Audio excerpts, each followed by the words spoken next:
getting a login failed error on Pokemon Unit, and it also says check your internet connection and try again on your device. Hi there, this is Eve. Here I'll give 3 advanced ways to solve login failed errors for the Pokemon Unit mobile game. So let's get started. Solution 1, please stable your internet connection.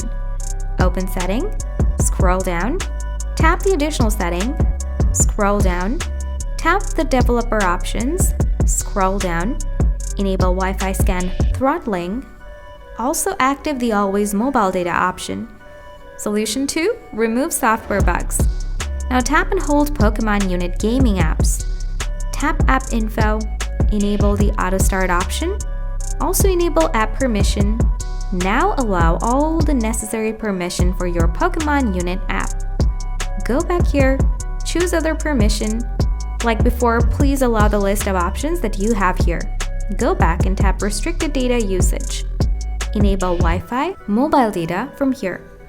After this, tap battery saver, select no restrictions, tap clear cache, tap OK. Solution 3, check for an update. Open the Google Play Store, tap search, type Pokemon Unit. If there is an update, then update it. After following these 3 processes, your problem should get solved. But if you still have a problem, please let me know in the comment section. Thanks for watching.